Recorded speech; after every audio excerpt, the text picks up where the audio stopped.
In May 1995, a 19-year-old visitor from Northern California traveled to Idaho to spend time with friends in the mountain communities of Valley County.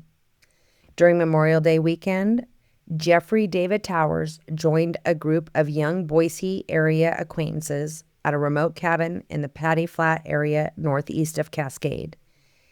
After leaving the cabin with several members of the group on a late-night walk into the forest, Jeff did not return. His disappearance remained unresolved for months until burned human remains were discovered in a shallow grave in the mountains, beginning a criminal investigation that led to multiple arrests, testimony from within the group, and a series of court proceedings that determined the fate of those involved in his death. Hey, Tina, this one's for you. Love you, Tina.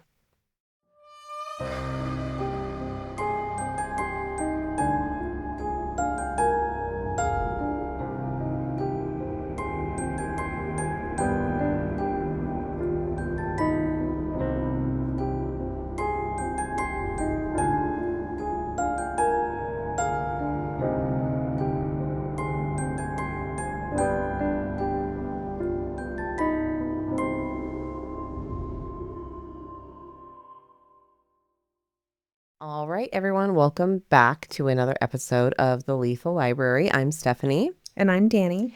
And we are back to tell you yet again another tale of true crime in Idaho. So if you're new, just know that we are a true crime podcast and we like to focus on cases out of Idaho in the Pacific Northwest. We got our start going over death row cases. They're not all death row cases now, but a lot of interesting history in Idaho regarding those cases. So that's just a little bit about us. We've got all of our catalog available on all listening platforms. So if you want to go back and... Including YouTube now. Good point, Dani. We've got a lot of feedback that there's so many more people than I knew that YouTube is their listening platform, which I'm a podcast girl, and there's a few video podcasts that I've watched in the past, but I listen on my commute. I'm a commuter, so I cannot watch. However, even for those that aren't watching, that's just how they listen to music or podcasts. So, big news. We've gotten so much support. We have over 50 episodes now. If you're looking to binge, you can go back. I will say we are not audio professionals, so there's some rough stuff at the beginning. Oh, yeah. But we're working through it. We're working through it. You see that in many new podcasts, but we are here for the long haul, and we enjoy this. So, yeah, if you're looking to binge something, you got 50 episodes out there. Yes, and absolutely. there are cases, I just want to also say this. There are cases that you don't hear other places. Most of our cases are more obscure. We don't want to do overdone ones. So it'll be a new case for you. And let me just say, I am a Dateline girly. I think we probably all are. I texted Dani this morning in my distress and despair because I've exhausted all Dateline episodes that are podcasts available on Spotify, and they're supposed to release a new one every Tuesday. Well, last Tuesday they didn't do that. They released a mini series, which I've already listened to. I'm like, okay, I gave you guys a pass. This Tuesday, I'm like, I've tried dipping into the 2020s, but most of them are cases that have already been done by Dateline. And I feel like Dateline is that bitch. And like, you can listen, John Quinones is very talented, very, very talented. No one in the world will ever match Keith Morrison or even Andrea Canning. She is so fucking cool. So I can't listen to another one by them because the music production is not as good.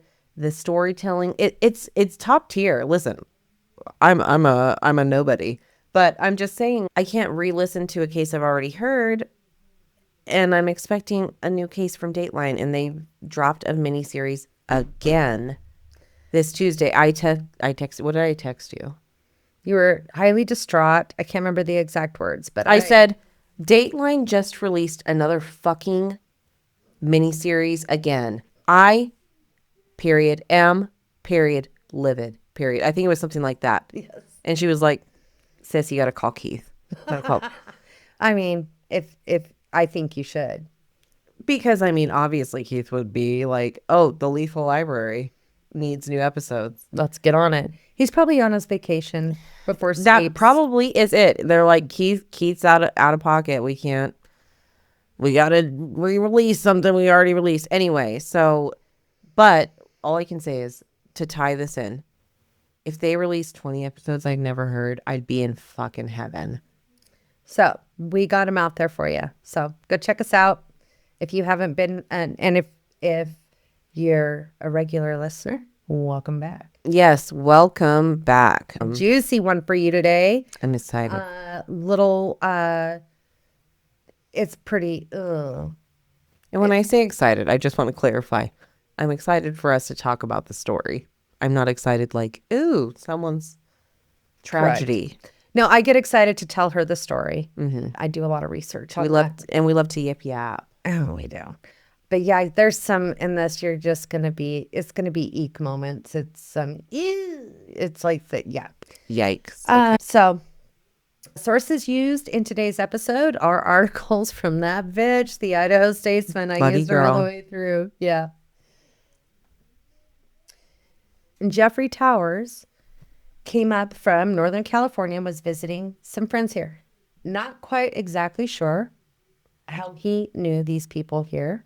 I don't think they were good besties. They didn't grow up together, but he knew these people here and he came to visit. And they went up to a cabin just between Donley and Cascade in the Patty Flat area. And we know the area pretty well. Yeah, yeah. But after they all had their weekend, Jeff did not return home. And this is 95. So I feel like, especially men, like going out with a stranger, I think we all know, like they're less, and for good reason, they're less cautious about it. It's like, what's going to happen to me? And I don't think that it was a complete stranger. I just think he ended up hanging out with a group of guys, probably down here in the Boise-area. This is what I feel after my research. He met some people here, and he's like, cool, Sure. You're going to invite me up to the cabin? Hell yeah. Let's fucking go. Listen, of course, everyone be safe. But if you've got an opportunity to go to a cabin or a vacation home on a long weekend. I just found out today that one of my coworkers has a vacation home in Florida. And I know that I'll never be there, but I'm just like, I know someone that has a vacation home in Florida. So cool experience. And in the 90s, you just go with the flow. And their kids are like, let's go. I mean, I am an old lady and I like to go hang out in the forest. Yeah. And it hurts me. So, when you're 18, 20 years old and you're like, yeah, let's go. Hell yeah, let's go to the fucking wilderness. Yeah. But Jeff didn't return home. And his disappearance remained a mystery for months. The Valley County Sheriff's Department had no confirmed location for Jeff until November 10th, 1995, when authorities received information directing them to a site about 8 miles northeast of Cascade. Investigators discovered burned human remains buried in a shallow grave about 8 inches deep in a wooded area. State investigators said they believe those remains were Jeff. And it's so, I hate hearing about people trying to burn bodies. I don't know why it's more triggering to me. I think it's because they're stupid. Most people, even if you know what it takes to be able to, even if you know what it takes to be able to burn a body to discard of that evidence, the ability to do it is rare. And it just, thinking of the families that this is their, imagine your loved one has been attempted to be discarded in this way. You're going to be pissed. Damn it. Sorry if you guys hear a banging noise. That would be me punching the microphone. Whoops. It appears that this person was taken out into the woods and killed, said Glenn Ford, chief of the Idaho Department of Law Enforcement's Criminal Investigation Bureau. It appeared to be an execution type of killing. He said the body had been burned in an apparent attempt to conceal the crime, and then they tried to dispose of the body by burning it, Ford said. Amateur hour. And, well... Maybe not? Sorry, sometimes I jump ahead. I know, and then I'm like, hang on. Yeah, amateur hour, but they might have got away with it if... Let me tell you. More to come. Investigators said Jeff had been among his group of friends who gathered at the cabin in Paddy Flat during the Memorial Day weekend. The cabin belonged to the father of Ian Barnett, one of several Boise men who frequented the remote property. They hung out there all the time. Daddy's cabin. The group included Barnett, Michael Olvera, Ryan Robertson, Chad Tony, and Robertson's girlfriend, Samantha Tan Feather Anglin. I think I got that right. Quite the name. Jeff had come to Idaho the previous fall and later joined the group at the cabin. So he had met them before when visiting here, and I have no idea why he was even here. Could not find it. So he was just hanging out with this Group of buddies. They had gone up to the mountain property to, quote, hang together. Boise Police Detective Brent Frogley said, Frogley, that's unfortunate. That's so cute, yeah. The Paddy Flat area, a wooded region of seasonal cabins and forest land between McCall and Donley, was a place where the group sometimes spent time drinking, shooting firearms, and just roaming around the woods. Just have it.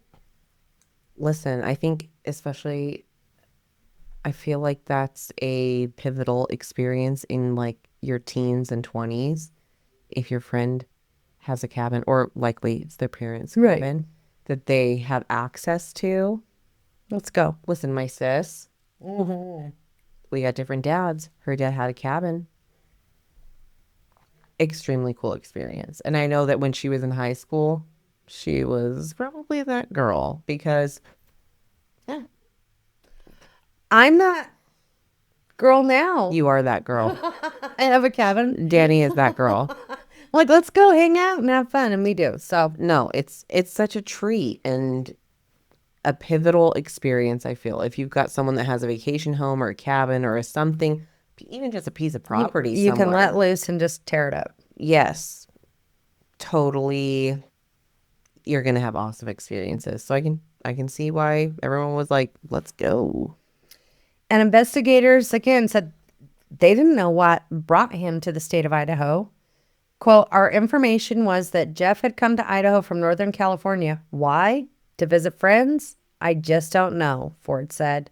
I don't know what brought him here. Who knows? He was here, though. Seasonal residents of Paddy Flat Ranch said the crime shocked the community. Cabin owner Lori Bear said Barnett and some of his friends had previously been suspected of vandalism and firing weapons in the area. They were those guys. They were hootin' and a hollerin', both. When he was there, things would happen, she said. Over the past number of years, Ian and his friends were suspected of vandalism and shooting firearms on the ranch. We felt, as property owners, that they put us all in danger. She added, we don't think these kids were capable of murder. And what I'll say is, there's a level of decorum even in the most rural and desolate areas. Mm-hmm. You still, because listen, you still got to respect your neighbors. We are flatlanders down here. Mm-hmm. And when you travel up to your vacation home or your summer cabin, there's people. I love that I have full-time neighbors that live full-time up there. They watch our place. They communicate with us. We can say, is there snow on the ground? Yeah, it's great. But in the same turn, when I have visitors come up, I'm like, listen here, D-bag. You cannot be riding, I know we're in the mountains, but you cannot be riding your four-wheeler at 40 miles an hour past my neighbor's cabin or my neighbor's house. There's trails for that. Go find a trail. So you got to be respectful on both sides. So No, and there is respect. And it's not saying you have to be prim and proper because, we have a great time. And I think that the folks, typically reasonable neighbors, know that, yeah, it might be a little wild this weekend because it's their birthday weekend, whatever, 4th of July. But then they're going to go home and it's going to be They're all going to go home and they're going to be respectful and not drive past my house at 40 miles an hour. So and that takes, I know that at 18, you're not thinking of that. You're thinking, this is my property. Yes, exactly. I'm doing what I want. Exactly. So I can feel the stage this. is set. Yes. During Memorial Day weekend in May 1995, Jeff went up there with the whole group. The young man gathered at the remote mountain property and at one point discussed plans to burglarize nearby cabins. Never a good idea. That stuff. I feel like it doesn't matter what state you're in, that you do not be messing with other people's houses and going in. But Jeff was like not aware of those plans. I think this might have been discussed before. Jeff's like, sure, I'm down to party. Whatever We're we're robbing doing. cabins. We're going on an adventure. Oh, why are we in someone else's house? By the way, kids, just letting you know, it's a bad idea. On Memorial Day weekend, that is a 3-day weekend, and nobody is going to let their vacation cabin go to waste. on a 3-day weekend. Like, So if they that can was get not up a there, good idea. Yeah, you got to go on a non-weekend weekday when even if someone lives there, they might be in town. Hello, strategery. Dumb. So they changed their plans. Bad decisions. Choices. Late one night, the men, leaving England behind at the cabin, asked Jeff to join them for a walk. They left the cabin and followed an old railroad track and logging roads into the surrounding forests, traveling more than a mile from the property into a wooded area near a creek. Several of the guys were carrying guns, and Jeff was unarmed. And let's just say this isn't it in Idaho, in the mountains. This would not be a shocking sight for most people. No. Because when you're hiking or fishing or I pack when I go fish because I do not want to die from a big cat. Yeah, mountain lions especially. They're very sneaky, quiet. They will murder you. You cannot hear them over water. So I hate carrying a gun, but I do it because it really gets in the way of fishing. Mm-hmm. I don't want to worry about it. I don't want to think about it. I just want to go catch fish. But you have to have some responsibility. And we've had mountain lions up there, and I go fishing by myself, and so I'm not going to get murdered over a trap. Yeah, we've got bear, we've got mountain lions. Oh, and I see the scat and everything up there. And bears don't scare me as much as the kitties. Oh, those cats! You don't even know they're there. We see how fast cats are, just domestic cats. It's the same thing, but like with what are they, like 500 pounds? They'll kill your ass quick. I do not want to get bitch slapped by a mountain lion. No, and it's going to hurt. And slice the shit out of you. It's going to hurt. Yeah, so people carry, it's not weird. So this weird. Probably wouldn't have raised red flags with most people that are used to going up. I wouldn't want to walk in the forest at night without somebody without at least one person having something. Yep. And then I'm going to be very close to them. Mm-hmm. This was not ideal for Jeff. No, it's reeking of suspicious. As the group moved through the woods, one of the men produced a dog collar and instructed Jeff to put it on, which he did. I don't like this. You're not going to like this. There is some... I fucking hate this weird ass shit. Like, this reminds me of like fraternity. Mm-hmm. I don't understand it. It's so strange and foreign to me. At Robertson's direction, Barnett and Tony bound Jeff's hands behind his back. Barnett attached a rope to the collar and led Jeff along the trail. As they walked, Robertson and Tony struck Jeff in the back of the head with their guns, causing him to bleed. Pistol whipping in the back of the head. This isn't even... I can't excuse any hazing, but this isn't like the hazing, like doing something embarrassing. Why are we beating someone in the back of the head with a gun? Barnett caused Jeff to stumble over fallen trees along the path. So they're dragging him along. And I just don't, I'll never understand what makes people, and I'm just going to say it, oftentimes it is men, doing these weird shits. What?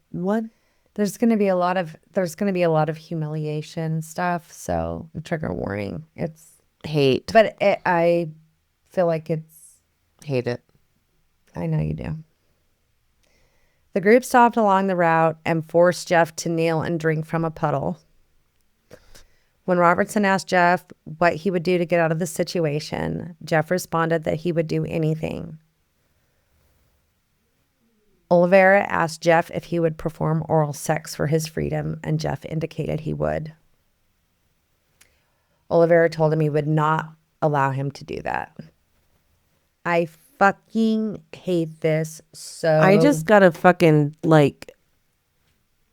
I told you. What is... And this, I know this is older, but this type of weird shit happens all the time. And it's like, how did we get here? I know we say this a lot. What? I know we all have our flaws, and sometimes we want to be vengeful to people, but this, especially this weird groupthink with that, why is it being sexual? Like, y'all are fucking weird. Y'all weirdos that are being weird out there. Why? Why are we doing... What is the point? I can never level with it. Yeah. There's so much that I can understand. Even if I don't agree, I can see the thinking behind it. What's the fucking point? There's nothing here but there's no point except for to humiliate somebody, which is horrible. I cringed when I was researching this because I fucking hate it. It's like the whatever police study or like prison study. But I can't skip over this. No, and it's an important part of the story. I fucking hate it. We don't get too much into detail unless it is important to the story. So I just want to throw that out there. I just want people to, we want enough to grasp the severity without being gory and leaning into that. So I know why you're saying it, but still, it's just we're not upsetting. done, sis.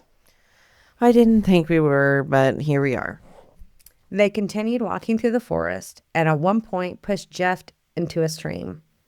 While Jeff stood in the water, Barnett fired shots around his feet. Jeff said he was cold, and Robertson ordered the others to take him out of the water. The men stood in a circle and discussed whether to leave Jeff in the woods or take him back to the cabin. For what? The dots will never connect for me with this type of shit. Robertson then placed a 9mm handgun against Jeff's head and fired. Jeff fell to the ground and Robertson fired a second shot. After the shooting, following Robertson's lead, Barnett, Oliveira, and Tony each fired additional rounds at Jeff with a .25 caliber weapon and a .22 caliber rifle. The group dragged Jeff's body a short distance off the trail, covered it with leaves, and gathered the shell casings they could find, throwing them into a nearby stream and covering blood on the ground with dirt. The men returned to the cabin and went to sleep. The next day... Again, even imagine being young and dumb, and I know that we've all made... Listen, I certainly never done anything that's this impactful, but I have done things that have maybe hurt people or myself or stupid decisions to go to sleep after. That's wild to me. I am upset about this. The next day, they ate breakfast and returned to the site with lantern fuel, a shovel, and gloves. They agreed to burn the body. Some of the group dug a shallow pit while others gathered wood. They placed Jeff's body in the pit, sandwiched it between layers of wood, poured fuel over the remains, and ignited the fire. The group tended the fire for several hours before burying the charred remains in a shallow grave. And I'm sure they realized, like, this is not doing what we thought that it would, because there was no Google, what temperature, what's the how-to burn a body. So you just think you just burn it like throwing it in a fireplace, and that shit does not fucking work. Before leaving the cabin to return home, the group agreed that they would say they had last seen Jeff boarding a bus in the nearby town of Donley. They warned one another that if anyone talked about what had happened, they would die. What type of friend, and this is just, again, like, what type of friendships are these? And I know that this type of shit happens with women too. Don't get me wrong. But just, it's so disappointing, and it feels like I just feel sorry for these people that think that this is what a friendship is. Like, gross. Wouldn't recommend. In the months that followed, Jeff's disappearance remained unresolved, and members of the group maintained the account that they had last seen him boarding a bus in the nearby town of Donley. The shallow grave in the Paddy Flat area remained undiscovered through the summer and fall. Because they had 5 people saying he got on a All bus. the stories matched. Of course they're believing them. But somebody's weak sauce, and we're going to get into it. And we've covered this before and said this before. If you're ever involved in a group crime like this, you should just be the first one to go to police. Because that's the one who's going to get the deal. And if you have enough evidence and things to prove everything else, you probably get away sometimes with murder with a minimal fucking consequence. And I'm not advocating it for it. I kind of feel that might have been the situation here. Well, it gets to a point where if several people snitch before you, there's no additional you have no value. Yeah. The dollar is worth nothing at this point. But what are you going to tell us? People continue to do stupid things, and then they have to come up with something else to distract from their stupid things they're doing, and they're fucking idiots. Sorry. In November, my voice got very high. I went up a couple octaves. That'll do it to you. I think we've all been there. In November of 1995, Valley County authorities responded to a report of a suspicious vehicle in the Paddy Flat area, which had been the scene of recent unsolved burglaries. Yikes. A sheriff stopped a pickup truck and identified the passenger as Ian Barnett, whose father owned a cabin in the area. After a records check, it revealed outstanding warrants from Ada County, and officers discovered stolen checks in the pickup. Barnett was arrested and taken to the Valley County Jail. Uh-oh. So this is also someone that has many other stolen checks, burglary. Those aren't traffic violations. So if someone has a case on you, you've got extra incentive to be like, what if I could provide you information on a murder?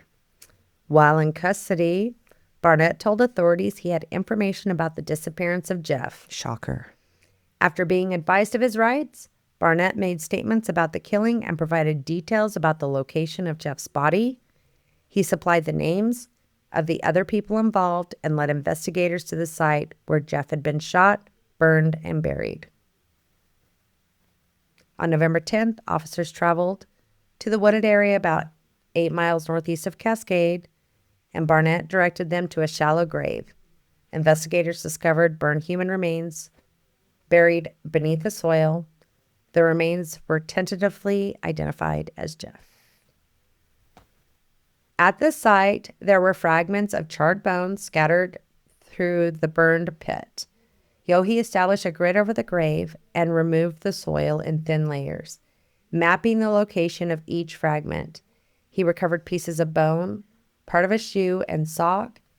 Using portions of his scapula, clavicle, and rib bone, he determined that the remains were those of a male in his late teens, early 20s.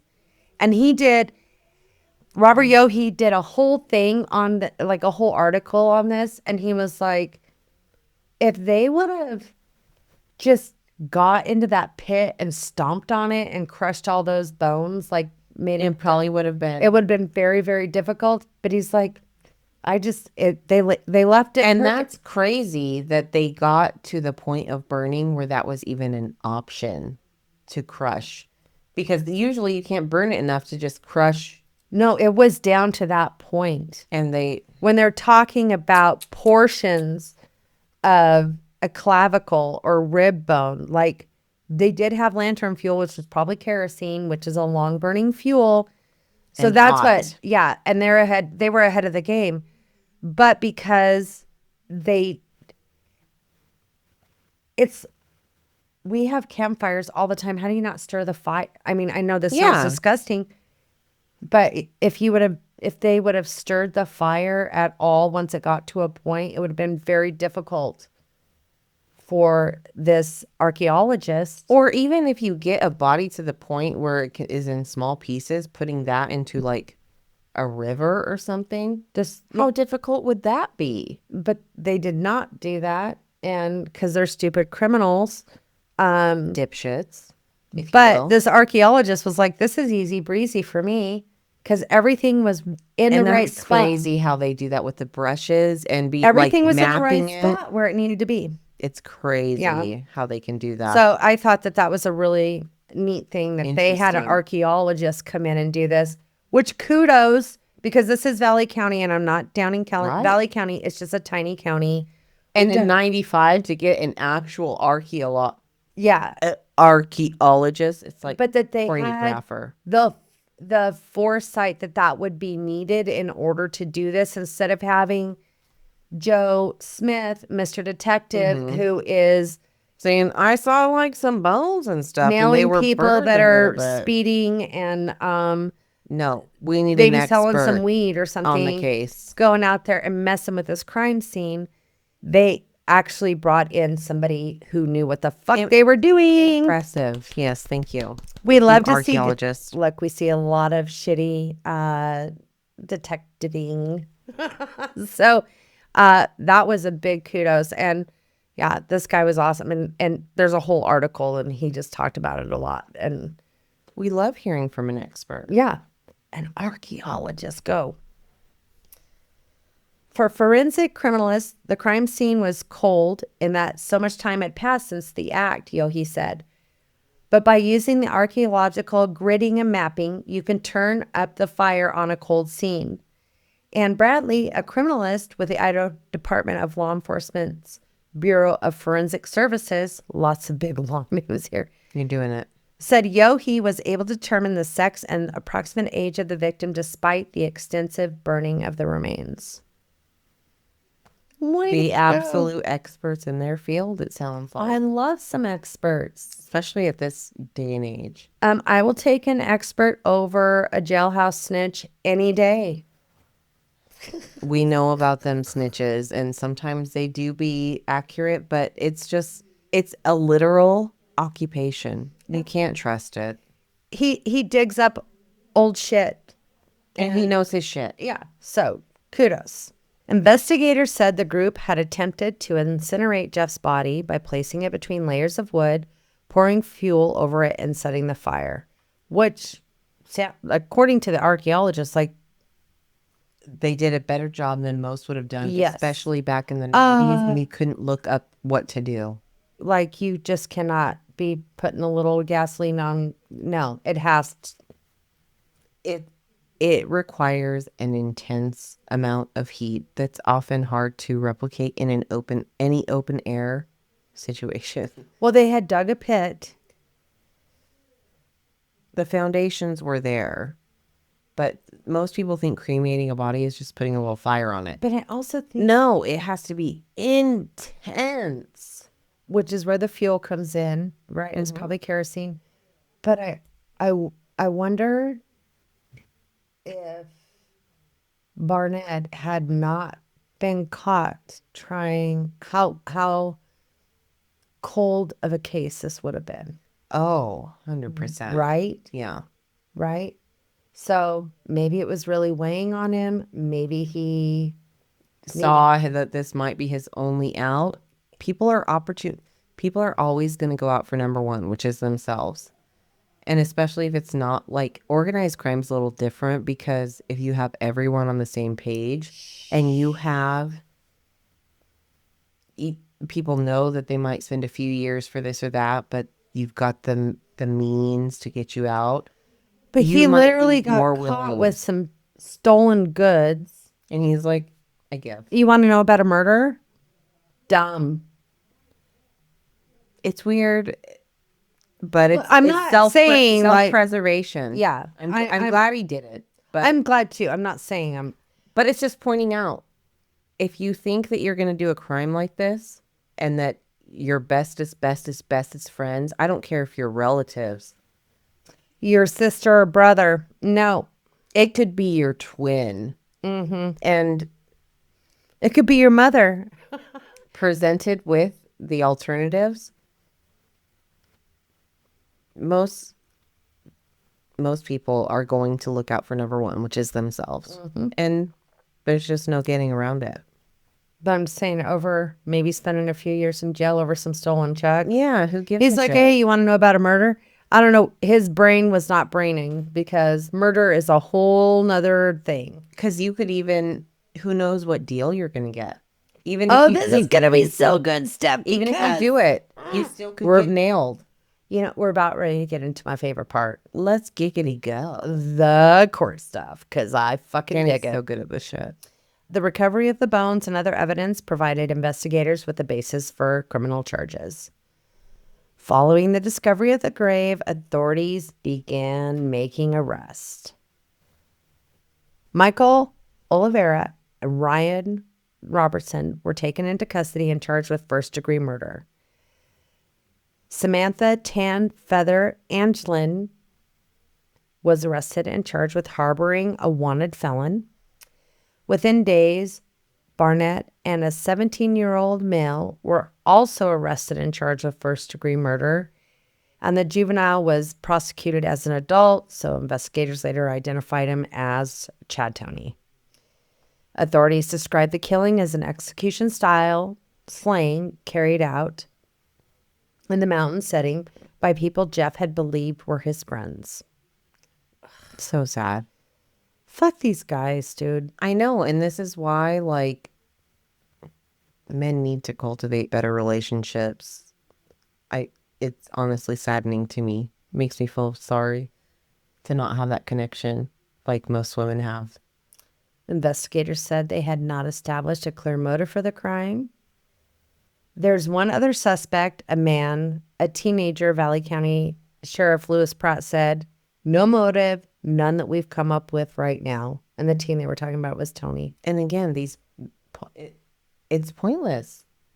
From what I'm hearing so far, there's no reason. Because he didn't want to burn Cardi B right now. What was the reason? Because he didn't want to burglarize other cabins. He's like, whoa. Now we're focusing all of our energy on the it's just humiliation, and fucking hate it. Strange. On January 18th, 1996, one of the defendants, Ian Barnett, agreed to testify against the others during a preliminary hearing in Valley County. Barnett told 4th District Magistrate Darla Williamson that Jeff had been mocked and beaten before the group took turns shooting him. Quote, I was holding the rope so he wouldn't run, Barnett said. He testified that Ryan Robertson was in control of the events and directed the actions of others.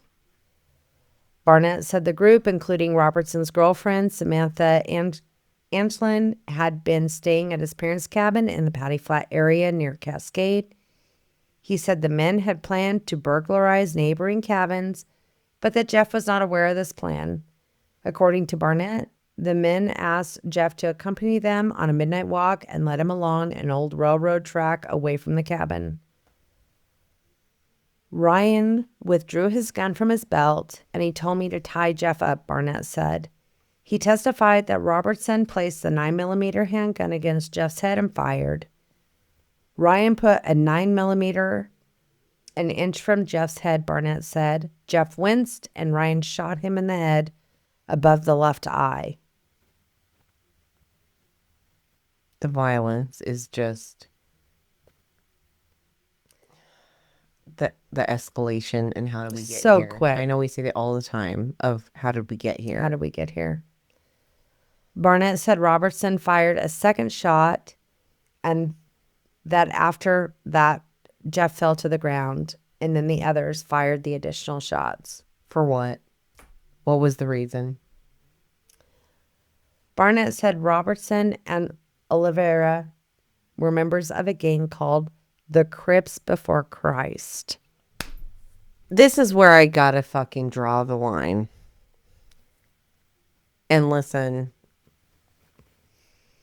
we are in Idaho. I did not dig into that. We are in Idaho. There has been a little bit of what I would call credible gang activity, but it's so minimal and so tiny. But everyone wants to be a gang member. Especially in the 90s. I did not even... Especially in the 90s when you're in fucking middle school. Sure. Listen up. Listen up. Spoiler, did not even dig into this ridiculous gang. I'm like, because it's not a real gang. I'm pretty sure. Well, and gang, frat, I mean, this is aligning more similarly to fraternities, to be completely honest. I mean, knowing what we know. Yeah. So I did not even dig into that, which normally I would have, but it's reductive. Yeah. So after the killing, Robertson invited Tony to join because apparently he wasn't part of the gang. Oh, we're making our little gang. It's so pathetic. It's so fucking stupid. Quote, we all told each other, if anybody talked, we'd die, Barnett said. We're building our fairy tale. Dramatic. Pinky promise. Blood brothers. There's no such things, folks. Like it. You can do this on a alcohol or drug induced night. It ain't real. It is not real. We've seen it again and again. He said the group returned the following day to burn the body. We all took turns digging the hole except Ryan Robertson. Barnett said he testified that they placed Jeff's body between layers of wood, poured the lantern fuel over, and ignited the fire. Anglin testified at the preliminary hearing. She said she had wanted to go with the group on the midnight walk, but was told she could not go because it was a guy thing. When the men returned to the cabin, she asked what had happened. Quote, I wanted to go, but I was told I couldn't because it was a guy thing. She said she asked Robertson, where's Jeff? She testified Robertson told her he had shot Jeff. Ryan told me he shot Jeff. I looked at Chad, and he looked away, and then we went to bed. I mean, listen. What can you do? So I get it, but this is very much like the pick me overall. Like, is what it's giving. Is what it's. I can, if I was in that situation. If you're 18 or 19. What are you going to do right then that's going to make nothing. If someone's probably already doesn't even have a vehicle. And you're like. But do you even believe them? Right.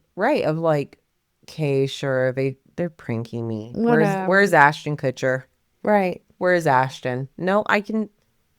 Sure, I'll allow it. Because I could totally see that, like, if a bunch of guy friends came back, and I hang out with a lot of guys, so they came back and like, yeah, we killed him. I'm like, oh, that fucker's passed out by the fire, or you know what I'm saying? Or they drug him to his tent, sure. But the next day, she had known because let me go. Where? Yeah. Valley County prosecutor Robert Williams said Anglin had initially faced a charge of accessory to murder, but agreed to testify for the state and pled guilty to a felony count of concealing evidence. Because people are going to look out for numero uno. Barnett's murder charge was expected to be reduced to kidnapping in exchange for his testimony. My favorite part, here comes the court stuff. Dun, dun, dun. February 1996, Valley County prosecutors moved forward with the plans for separate trials for the 3 remaining defendants charged with first-degree murder. Ryan Robertson, Michael Oliveira, and Tony each pled innocent and were ordered held in jail without bond. Valley County prosecutor Robert Williams said he would seek the death penalty for Robertson if he were convicted. We're getting into some dangerous territory. Yep. And life prison terms for Oliveira and Tony. Tony's jury trial was scheduled to begin July 1st. Oliveira's on July 15th and Robertson's on August 5th before 4th District Judge George Carey. And a little side note. My parents lived in Valley County. Right. And it's so tiny. And they got summoned all the time for jury duty. Oh, I bet. Because it was so tiny. My mom would be so pissed. Again.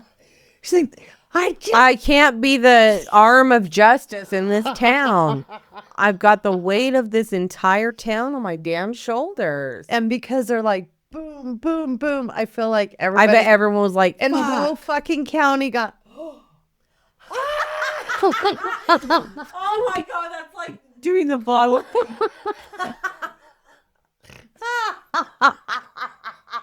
okay, we have a TikTok now. Oh my fucking God. I was looking out for you, babe. I didn't want you to have to bend over to pick up your throwing. This is why I love you. I got you. You fist bump. Don't leave me hanging like that. Go. What the fuck? I feel like probably everybody in Valley County got summoned for these. And they're 3 like, trials. God damn it, you couldn't make it one. You all couldn't make it one trial. You had to make it 3. There's 70 people live in this county. Yeah. Not really, but it feels like It feels I'm like sure. that. They're like, so guess we're all going to jury duty. Let's go have breakfast at the. Everyone's going to be involved because they didn't even move it, which is surprising to me. Everybody, let's go have breakfast at the Whistle Stop or Grandma's. Let's go. Breakfast before jury duty? Let's go. Hell yeah. A hearing was set on defense motions seeking to exclude evidence and obtain forensic experts and legal assistance for Robertson's defense. Look, tiny county. I'm telling money. I really Where's think the money where, to do it? where this is going, you're Death penalty cases? money. Watch what happens. Okay. Are you ready, sis? I'm watching. I'm listening. Barnett did not enter a plea at that time. The court ordered a psychological examination for Barnett, whose original murder charge had been reduced in exchange for his testimony. He later entered a plea to a reduced charge, and prosecutors agreed to recommend a prison sentence in return for his cooperation. Judge Carey said he would delay accepting Barnett's plea deal until after the trials of the other defendants. We've seen this before. I can't recall, but they're like, no. The judge is like, put your money where your mouth is. You're not Plays out. Yeah, you're not getting a plea deal until you do what you're supposed to do, which I think is cool. That's good. As cases progressed, prosecutors began negotiating plea agreements with several of the defendants. In June 1996, Chad Toney agreed to plead guilty to a reduced charge of accessory to murder in exchange for his testimony against Robertson Oliveira. and Oliveira. God, I don't know why I just have such a hard time with that. The agreement allowed for a maximum 5-year prison term and a possible fine. This was the kid. This was the teenager. Okay. I can understand a little bit of that, but wow. Williams said the resolution reflected Tony's level of involvement. I think it's an appropriate resolution of the case, Williams said. With the evidence that's been testified to, it would appear Tony may have been less involved. Judge Carey declined to consider the plea at that time, saying he would review the agreement after the remaining trials were completed. Kudos to this judge. He's forward thinking. Prosecutors reached a similar agreement with Michael Oliveira in July 1996. Oliveira agreed to plead guilty to second-degree kidnapping and testify against Robertson in exchange for the dismissal of the first-degree murder charge. Williams said he would recommend a 15-year prison term if the court accepted the agreement, though the maximum sentence for the offense was 25 years. Williams said the plea negotiations reflected the complexity of the case and the strength of the evidence. These cases are rather complicated, he said. There are a lot of factors that go into a plea bargain. How strong is the case? How long would the judge give if we took it all away? And just knowing what it can do for your case to have someone who's involved, that makes a lot of sense to me of why, even if though I don't agree with it, that just because you tell on your friends doesn't mean you weren't any less of a participant. But it leads to justice. So, again, it'll never be perfect. But It's not I can perfect. understand why, like the why behind it. The agreements with Barnett, Tony, and Oliveira strengthened the prosecution's case against Robertson, who remained charged with first-degree murder. Williams said the testimony of the three co-defendants increased the likelihood of conviction and confirmed he intended to seek the death penalty against Robertson. You nailed it, sis. Yeah, and again, we've got to holding out for loyalty, or who knows the reason. The last to snitch is going to be the worst, the worst to fall. Like, I don't know how else to say it, but it overall, that's the truth. But at the time, the court continued to delay acceptance of the plea agreements until Robertson's case was resolved. They said, let's get it done, and then we'll get back to you. Which is so fucking smart, because we have seen... Where people recant. Yeah. And they say, oh, actually, I was making up a fairy tale, and you guys were, like, listening to it like it was a fact. I was literally telling a fairy tale story. Also in July 1996, prosecution and defense attorneys confirmed that Robertson had also been offered a plea agreement under which the first-degree murder charge would be dismissed if he pled guilty to second-degree murder. The agreement exposed Robertson to a possible life sentence without parole, better than the death penalty. Sure. Williams said concerns about the likelihood of obtaining a death sentence that had influenced the decision to offer the plea, noting that the court would be required to weigh aggravating and mitigating factors before imposing capital punishment. He said it was uncertain whether a death sentence would be imposed even if a first-degree murder conviction was obtained. Fair. Sure. The proposed agreements angered Jeff's mother, Pam Cunningham, who said the handling of the case failed to reflect a commitment to punish violent crime.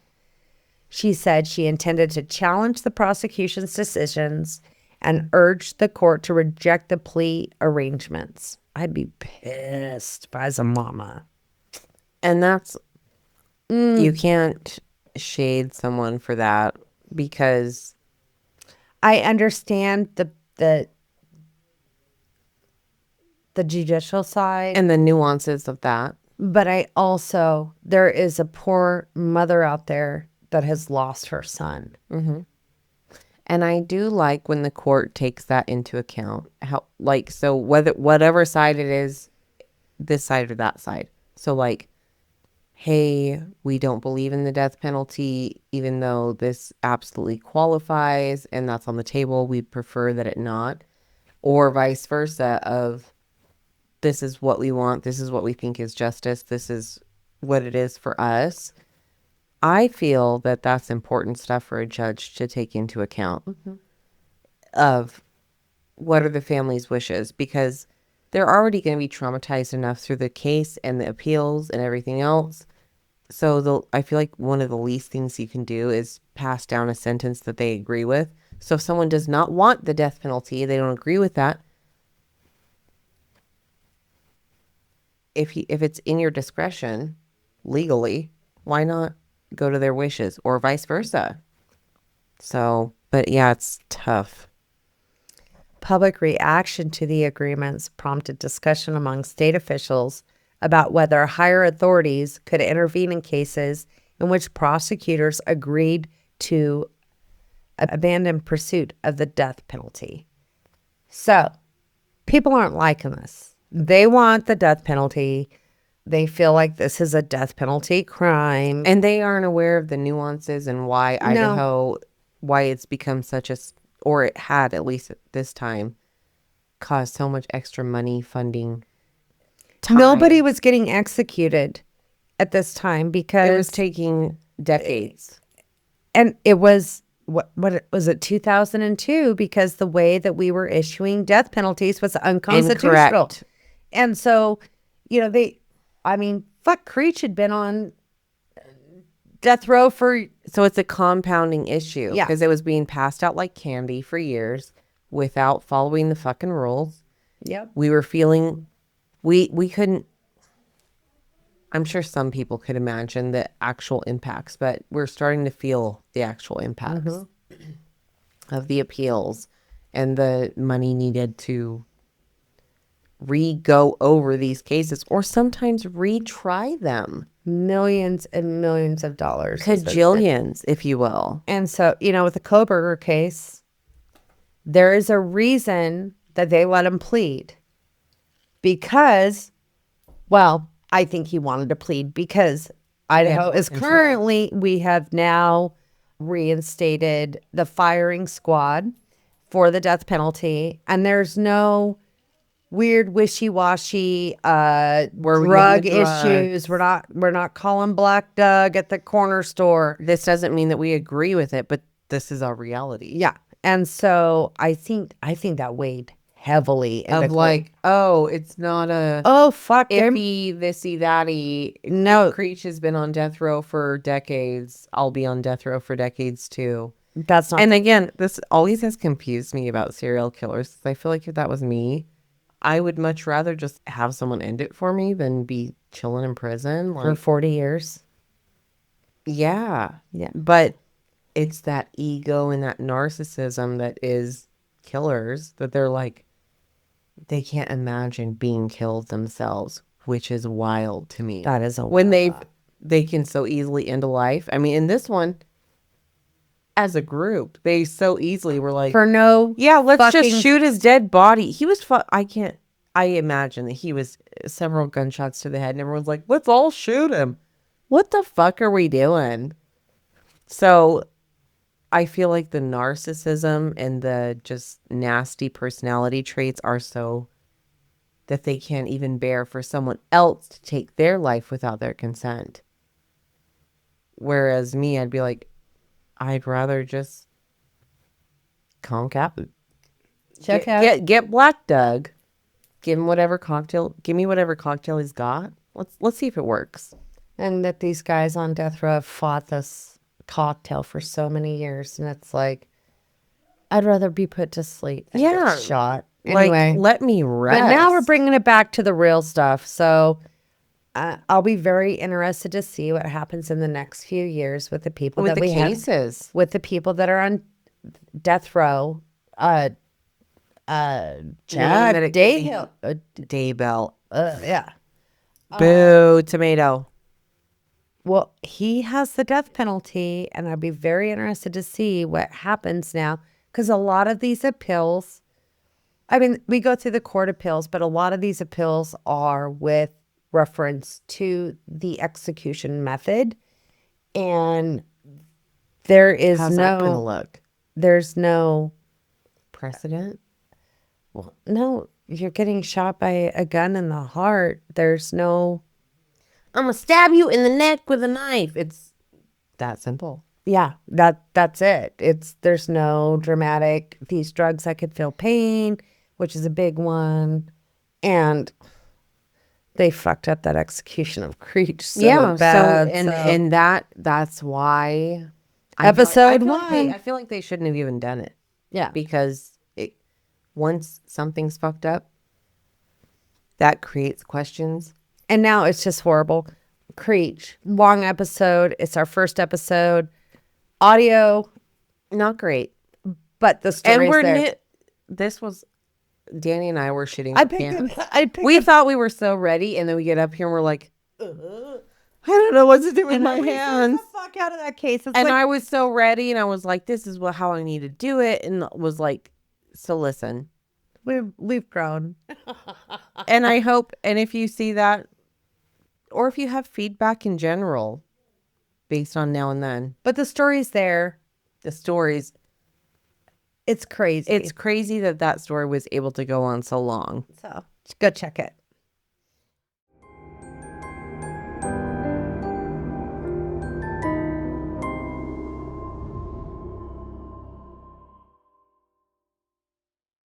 In August 1996, Robertson joined the other defendants in entering a guilty plea agreement with the prosecutors. He pled guilty to second-degree murder, admitting he had fired the fatal shot that killed Jeff. Prosecutors said the evidence in the case, much of it based on testimony from co-defendants and lacking independent witnesses, made it unlikely that they would secure a death sentence at trial. Lots of people in the mix. I could see that. For sure. Deputy Attorney General Tom Watkins said the plea provided a just resolution given the available evidence. Because as he said, she said. It really is. At this point, yeah, for sure. They could, in a defense situation. Anyone could have thrown a wrench. Gun? Oh, was it really my guy? And I understand There's a lot of players in the mix. Valley County Prosecutor Robert Williams said, I think justice has been done in this case, and said that the settlements were appropriate. Under the agreements, Oliveira pled guilty to second-degree kidnapping. I don't like that. Tony pled guilty to accessory to murder, and Barnett agreed to a reduced kidnapping charge in exchange for his testimony.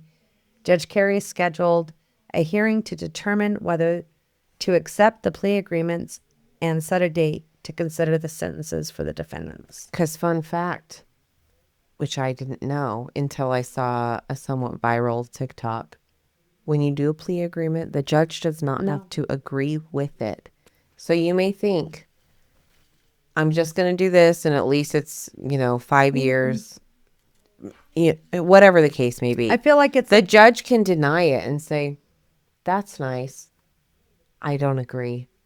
I'm going to sentence you to this, or I'm going to require a trial, or the judge is judging. 4th District Judge Carey scheduled a hearing to determine whether the plea agreements would be accepted and to consider sentencing for the defendants. During the I love it. It's like, I haven't even considered it. I just feel that way. Like it wasn't even on my schedule yet to think about this. So I needed to get Robertson taken care of first. And now I'm going to think about it. I haven't even thought about it yet. Hold your horses. So whether the agreements would be accepted and to consider sentencing for the defendants. During the proceedings, family members of both the victim and the defendants addressed the court. At the hearing, the parents of Ryan Robertson told the court their son had experienced difficulties during childhood. I feel for these parents because They're doing their best. And I just want to be like, when you parent, you're parenting for the first time. We're all trying to do our best. And you still love your children. And it doesn't, look, there's some things that are beyond a parent's control. You could be a clinical child psychologist, psychiatrist, and still not know how to handle certain behaviors. I'm going to show some empathy for these parents here because they surely did not expect to raise a murderer. And I think most people don't. And again, it's a nuanced thing because there are parents where it's like, Well, yeah, you were beating the shit out of your kids with extension cords And for he's a 16 rocket years. scientist? How did that even Yeah. happen, right? No, there's those where it's like, yeah, this kind of was your fault. Sorry. Yeah. And then there's ones that are, yeah. So That I you just can have see to that say they've that done their due diligence. as a parent, I would like to think that I parented good enough to raise a decent human being, but there's really, You don't have control. You You cannot don't. control what they do right.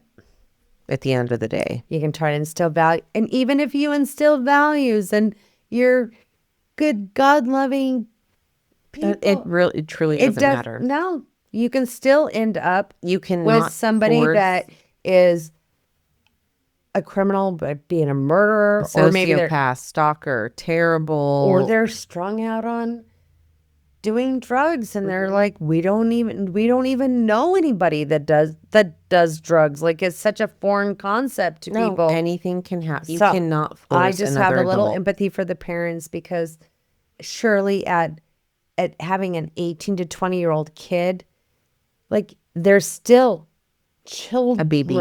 They're still children. It's not I like view you it have a that way. 40-year-old and you're like, well, this is par for the course. He's been kind of a D-bag. Grow up already. No, I remember myself at that age, and listen up. Was I ever making some mistakes and being Not these kind of mistakes, but no, not be just for the record. No, I was not. There was no murdery mistakes. Just want to point that out. But I thinking I was doing stupid shit and having no idea how stupid it was. until you're like, oh, there's several times where I probably should have died in a field. Absolutely. But unfortunately for these parents, like, I just want to say this because I'm going to have some empathy for the parents. That's all. Because I don't feel like any of these parents intended to raise somebody that was willing to go out and murder Go on a somebody gang. or be out robbing cabins. In Idaho. No. So anyways, let me just, yeah. I'm ready. So Ryan Robertson's family said that his biological father had given him up for adoption as an infant, and that they later neglected him while focusing attention on an older sibling who had experienced problems. And they probably felt so fucking sick about it. I'm sure. And this is another reason why. And I don't know what the problems are. It could have been a medical problems. It could have been a mental issue. Who knows? I don't No, this happens frequently. And a kid becomes, a frequent term is like the glass child. Yeah. They see right through any tiny problems that child has and only see. The members said Robertson began using drugs as a teenager and became involved with a gang called the Crips Before Christ. They asked the court to consider treatment, counseling, and the possibility of rehabilitation. This is the man who directed this whole thing. In case, I know we've been... Yeah, there's lots of characters. I'm glad you brought it back. This is the guy that was like, put the dog collar on Jess. They're thriving off of the leader, like... I kind of feel he was the leader. And that's, again, all of this behavior, when you picture this scene in your head, it's so pathetic and so fucking pointless. Mm-hmm. And it's just... I know that it still happens today in so many places, and it's just like, what a waste of our humanity. Like, I know that there should have been another young man in that group that said, what the fuck are you doing? And again, this circles back to, and I think women know this, no, it's not all men. We are incredibly aware, but it's when the man is in the locker room talking about an absolutely abhorrent act of sexual assault, and everyone just goes, ha ha ha. Yeah, those men aren't doing it. They are perpetrating, like, it's making it, it's encouraging it. Men perform these type of acts for other men. They truly, if you really get down to the root of it, they're performing these type of acts to impress and have status with other men, which is so fucking weird, but it is what it is. Somebody need to say, what the fuck are you doing? Exactly. Where's the good apple? Sure, there's a good apple in there. But if the good apple cannot bear to do anything and just let it happen and never speak of it again, and they think they're a good person still, no, I'm sorry, you're not a good person. And You're not. I just want to remind you, because if there was one guy with a gun, then yeah, maybe a little different story. power dynamic, sure. But There were there's several that had power. guns. And not that I want to get shot by my friends, but at some point you have to say like this. If you're beating a defenseless man in the back of the head with a pistol and you can't just give someone a good conk in the noggin as well of, sorry guys, this is weird. What the fuck? I'm not doing that. Who's the person saying what the are we all looking at this with the same, like, give me the Cardi B meme, like, look. Friends and relatives of Jeff also spoke. Jeff was 19 when he was killed, but these boys could be out before they're 30, said Sherry Ketchum, a friend of Jeff's. Which is wild, knowing that time frame. That passed before a blink of an eye for me. Jeff's parents, Pam and Bill Cunningham, listened as testimony again described the events surrounding their son's death. Oh, how horrible. Pam Cunningham told the defendants, "You have stripped from my family a soul that touched everyone around him." She urged the court to impose life sentences, and she said she believed each defendant deserved the death penalty. I would too, sis. She said, get it. If you can get it, get it. Testimony at the hearing described how the defendants had bound Jeff's hand, placed another collar around his neck, mocked and beat him, and had taken turns shooting him. Chad Toney testified that Robertson fired the first shot.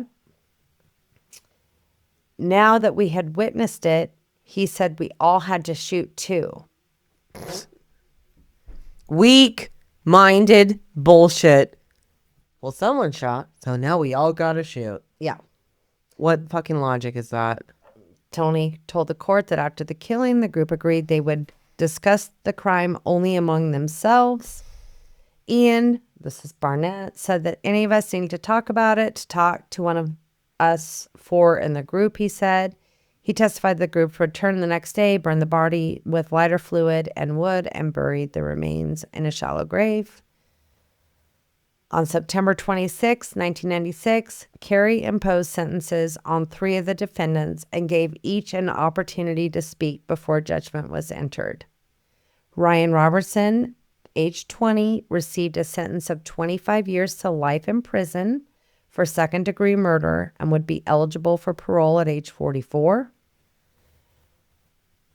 Michael Oliveira, 18, received a sentence of 15 to 25 years in prison for second-degree kidnapping and would be eligible for parole at age 32.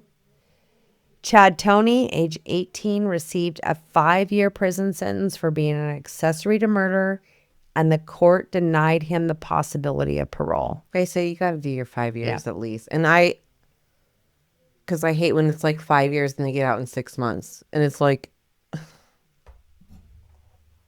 so yeah, five years at least. And he was a 17-year-old.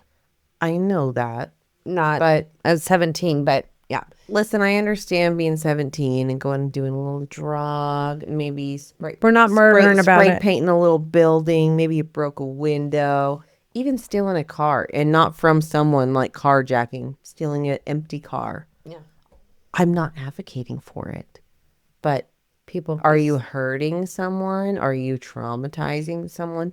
Not in the same way that this shit happened. This was fucking weird. Robertson apologized to Jeff's parents before sentencing. Quote, "I know it's not worth much, but I'd like to say I'm sorry," he said. "I am 100% guilty of the murder of Jeff Towers." He said he hoped he might one day be released if he could remain free from drugs and gangs. I feel like they're leaning on that gang thing too much, but anyway. Because it's just, listen, if someone has more insight on this case, let us know. I did not research If you know, like, the pressures of an actual gang, like, I've done a ton of reading on cultures of gangs in the United States, and I just don't. Idaho do not have it. No, It's I'm gonna agree there's with you. there's why I external didn't- factors that drive people to this, and that's not happening here. And it's being in a club or calling yourself something does not make you a gang. Kerry said he had struggled with whether Robertson could be rehabilitated. As much as I feel very sorry for your mother, you're a killer, Kerry told him. I'll be dead and gone by the time you have a chance for parole, the judge said. Which is, I'm sure, wild to hear, because I know, especially when I was young, I still don't have a good grasp on time. But like life in prison, I don't know if I even would understand the true weight of it. Right. Not at 20. Or even 10 years. I don't know if I'd know, like, be able to gauge it. Oliveira, who wept as he addressed the court, said he had become more remorseful over time and described a religious conversion while in custody. Not long ago, I was baptized in jail. God has opened my heart. He said, I know it's been said that I only found God because I couldn't find drugs or alcohol. And that's probably true, he told the court. He had struggled to understand the events of the night Jeff was killed and urged his co-defendants to avoid drugs and gang involvement while in prison. We've been made out to be vampires and cutthroats, Oliveira said. And I'm sorry, I just got to touch on that. Vampires, it brought it out of us. I feel like I hear that type of shit a lot of like the monsters. These are real people walking among us. This is not a fairy tale. This is not. So I'm not into that commentary. Like, oh, they've made me out to be some crazy villain. No, Because we're seeing the reality. you're not a crazy villain. You're a fucking idiot. And we thought you were human in the same way, just like we want to believe everyone is a good person. Everyone thought that, and you've betrayed that trust, and people have seen behind your veneer of faking being a good person. So now you're a cutthroat? No, you're just a deep. Oh, I guess I'm a vampire. Shut up. Tony offered a brief statement before sentencing. Quote, I know I'm guilty. I'd just like to say I'm sorry for his family, he said. He added, I don't think I'm any more guilty than Samantha was, referring to Throwing a shot. And listen, she was not innocent. Like, I know it's weird in a group setting, but if I was dragged out to the woods and they showed me a dead body, and they had guns, I probably would not. I'm probably like, haha, so cool. Anyway, what were you I wouldn't for say dinner? anything. Just go with the flow. As soon as I But as could, soon though. as I got back into town, I would have went to the fucking Women pubs. know how to play it cool until they can do this. I'm not expecting her to But this happened while out. in fucking May, and it's November. Go and I know we have to take time to protect ourselves, but You don't say nothing then. But as no, soon as you she get she wanted to be like, this is my opinion. I'm the girl that's not gonna tell your secret. yeah. Shut up, get out. Boo, Go tomato, home and you tomato.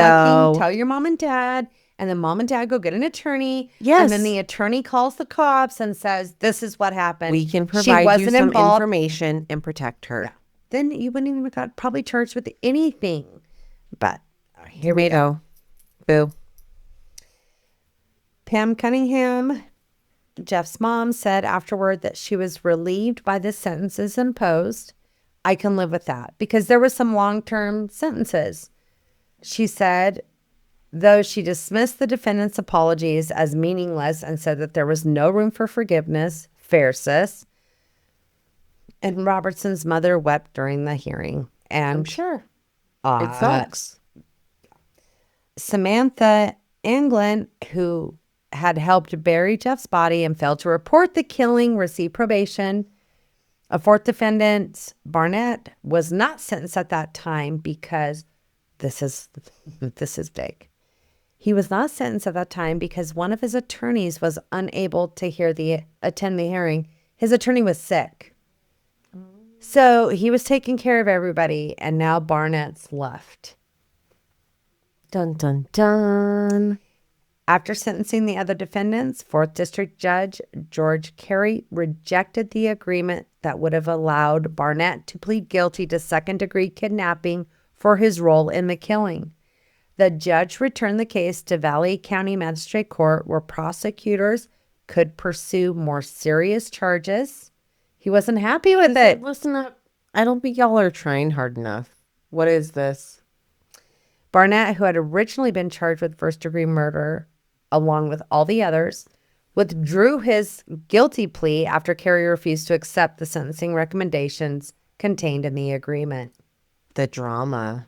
And I wonder if his attorney had showed up and not been sick. I wonder if this would have happened. How would this have played out? No, good question.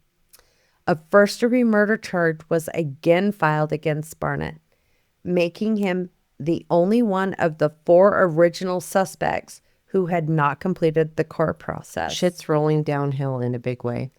A preliminary hearing was scheduled in Valley County Magistrate Court, and Barnett appeared before Magistrate Darla Williamson, who found that there was sufficient evidence to bind him over for trial in the killing of Jeff. He entered a not guilty plea in the 4th District Court, and a jury trial was scheduled. Because of the extensive publicity surrounding the case, the court later granted a request to move Barnett's trial from Valley County to Nez Perce County, which I feel like that's a hop and a skip and a hop and a skip. Right. People they couldn't go to Idaho, Adams. Anyway. Who knows? Barnett remained in custody awaiting the trial. At trial, jurors heard evidence that Barnett had been among the group that had led Jeff into the woods. And his whole story. Barnett had previously told authorities about the crime after being arrested on that unrelated matter of stolen checks. And yeah, could have just done your thing, but okay. But that he had directed the officers to the site where Jeff's body was burned and buried. After deliberations, a jury convicted Barnett of involuntary manslaughter rather than first-degree murder. In September 1997, Carey sentenced Barnett to a fixed term of 10 years in prison, the maximum penalty allowed for the conviction, and ordered him to pay $5,000 to Jeff's family. I just can't believe. Well, it's involuntary. How this worked out, yeah, I wouldn't have expected this. During the sentencing hearing, Pam Cunningham addressed Barnett directly. "You have stolen something that is irretrievable," she said. "Because of you, my son is dead." Carey said the punishment of those responsible for Jeff's death was the overriding factor in his decision to impose the maximum sentence. Barnett showed little emotion during the hearing. Okay. Appeals followed in several of the cases. The Idaho Court of Appeals upheld the sentence of 25 years to life imposed on Ryan Robertson, ruling that the punishment was not excessive given the nature of the crime. Wild. Kudos. The court also rejected a challenge by Chad Toney, who had argued that his 5-year prison term for being an accessory to murder constituted cruel and unusual punishment. What about Jeff? Did he not get the lowest sentence? Yeah, he only had a 5-year prison term. So you're going to be there 2.5 if you're good. And probably. He was 17. Shut the fuck up. Listen, I know that kids are kids, and this is a nuanced take. So this isn't like the hard and they'll be all. But what are you doing out there? Mm-hmm. You cannot be helping burn a body and murder. Just shut up and just You're 17. lucky. You'll be out by the time you're 22. You'd be like your friend getting life. Ugh. The court concluded that the sentence was justified, noting that Toney allowed Jeff to be beaten, humiliated and killed. Yes. Where's the good apple? Fired shots into the body after the killing and helped burn and bury the remains before and You weren't just standing in a corner being like, oh shit, this is happening. And failing to report the crime. Active participant in several ways. You shot someone after they'd already been shot. I'm sorry, Danny. I cannot think of a circumstance where if I saw someone get shot in the head and I knew they were dead, he had to be. Just gonna shoot him again. What the fuck? What the fuck? I mean, maybe if it was like some crazy villain, like, or somebody that attacked you or something. Sure. Then I can have, but this You is want to make not, sure they're extra this is dead not that that. they don't come back to This life. is not that. No, this is not He that. didn't do anything. It's not like, it's just, I can't connect the dots. And I'm not trying to see the perpetrator's point of view every time. I try to give it some visibility. But I mean, when you hear these defendants and what they're saying, it's like, I'm open to it. But it just, maybe it's just not my brain. This shit doesn't fucking make sense to me, no matter how I try to stretch it. I cannot stretch it enough to make the dots connect. Attorneys are going to be appealing. That's their job. Yeah. That's their job. The appellate court later upheld the sentence imposed on Michael Oliveira, who had pleaded guilty to second-degree kidnapping and received a sentence of 25 years with a minimum term of 15 years. Judges rejected his claim that he participated in the killing and disposal of the body out of fear of the other men, finding that his continued association with Robertson after I think the they were crime having a good time. did not support that assertion. It was like a team building activity. Yeah, I feel like they all felt closer. They all felt some weird camaraderie. you're still buddies, bro. This is the thing, again, about certain types of male relationships that it's like, why is that what you're striving for, you fucking weirdos? Ryan Robertson, who fired the fatal shot, was sentenced in September 1996 to 25 years to life in prison for second-degree murder and remained incarcerated for more than 2 decades before being paroled on November 17th, 2020. Michael Oliveira, who pled guilty to second-degree kidnapping and received a sentence of 15 to 25 years, also served a lengthy prison term and was released in November 2020 after completing his sentence. Chad Toney, who was convicted of being an accessory to murder and received a 5-year prison term without the possibility of parole, served the shortest period of incarceration among the guys Obviously. and was released after completing that sentence. Ian Barnett, originally charged with the first-degree murder, but later convicted of involuntary manslaughter and sentenced to 10 years in prison, was discharged from custody on November 19th, 2005. So 2 of the guys did not get out till 2020, which was Robertson. I don't understand. Oliveira? Yeah, I don't understand why his sentence Especially was since his was kidnapping. so much more than Barnett. I don't even count. Like, he was a stupid kid. He was going to have less because he was a minor. Yeah. Understood. I just He don't shouldn't know get how nothing. Barnett was so much less. I mean, we're talking 15 years difference. Do you think it made a difference that they moved? I think it was the plea agreements is what they're willing to give you some grace And then based he on went what they can use from. You have to have factual evidence, so you have to be able to remember and testify to it in order to Barnett secure. was the only one that went to trial. Right. Attorneys. I think all around, I would have expected more years for each and every one because this shit is fucking weird. It's And so no sorry motive. to Jeff's family. No and motive. Jeff. It was a An fucking absolute idiot. tragedy. Yeah.